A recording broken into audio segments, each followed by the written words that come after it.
Well, I have to say I love the film version of the Philadelphia Story, but I also love the play because of its differences from the film. And one of the major differences right off the bat is that there's a character in the play that doesn't appear in the film, and that is Tracy Lord's brother Alexander, known as Sandy. And in the movie, in order to give Cary Grant a fuller, richer part, they actually combined that role with the role he plays in the movie, C.K. Dexter Haven, into one role. So what it gives us in the play is a richer sense of the family because we have this brother who's also involved in the story. And in general, I think, we have a kind of richer sense of the relationships between the family members and a chance for more heart and a little less jokiness.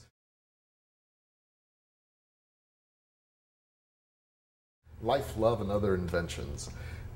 For my money, the play works within the context of that theme because Tracy Lord, the young socialite divorcee at the heart of the Philadelphia Story, has invented a kind of persona for herself that is proud, seemingly strong, brooks no imperfections, either in herself or in other people.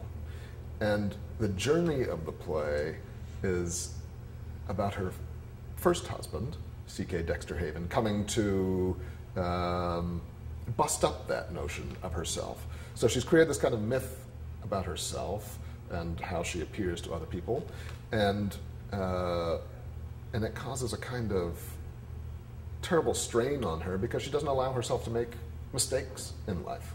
The love he feels for her is the engine that drives the crux of the play, because he's coming here to change her before she gets married again, because the play takes place right before a second marriage is about to happen.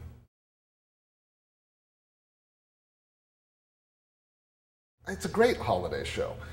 Because I was just thinking about all of the movies, the holiday movies that I like, which are the classic Scrooge or Christmas Carol, and It's a Wonderful Life, Miracle on 34th Street. All of those have, some of them are nominally Christmas. I mean, they're all set at Christmas, but what's really at the heart of them is a sense of kind of a redemption of a personality toward a spirit of generosity toward themselves and toward the world. And I think this play fits right down the center of that kind of idea. And they're also all kind of delightful and fun, which this also is, but it has a great change of heart for the central character, Tracy, but also for a number of other characters in the play.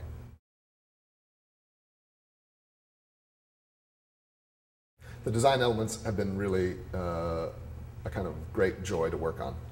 The set is our largest, I think, that we've ever constructed at Remy Bumppo, and so I'm hoping as we speak that it's being built and moved in, and all the pieces fit in the theater. But it's gorgeous. Jackie and Rick Penrod have created a set that feels rich but still open for our three-sided intimate theater space. And it also does some wonderful tricks. There's two settings in the play, one indoor and one outdoor, and we don't have a lot of fly space, wing space in this theater, so pretty much the set has to transform in front of the audience's eyes. So there's wonderful moving walls and rotating set pieces and things that transform into other things. I don't want to give too much away. That's just the technical side of it, but the idea behind it, Tracy is referred to as a goddess, as a marble statue all the way through the play. And so, and there are classical references through the play. And so we wanted to get a hint of a kind of Greek temple without banging people over the head with it, right, and saying, here's what it is, and we're going to dress her in a kind of really Greek goddess-looking or temple gown, which you see really in the movies is pretty clearly stated. So anyway, we wanted to suggest that without screaming it at the audience. I would just say, if you know the movie and you think you know the story, I think you will be surprised by seeing it in live performance. I think that the play has a wonderful kind of richness, and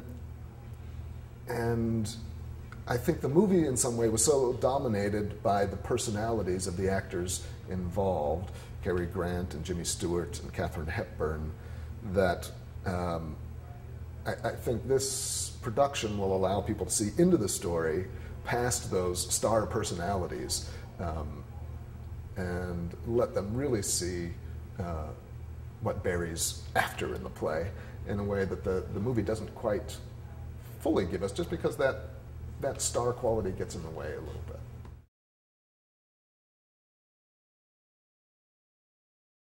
This production was on the docket, and James said, well, I think Shawn should direct this production. and that's how it came to me. And he knew that I had experience with these kinds of plays as an actor and a little bit as a director.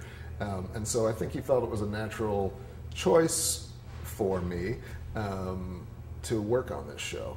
And frankly, at the start, I thought, another, nice Christmas slot show for us.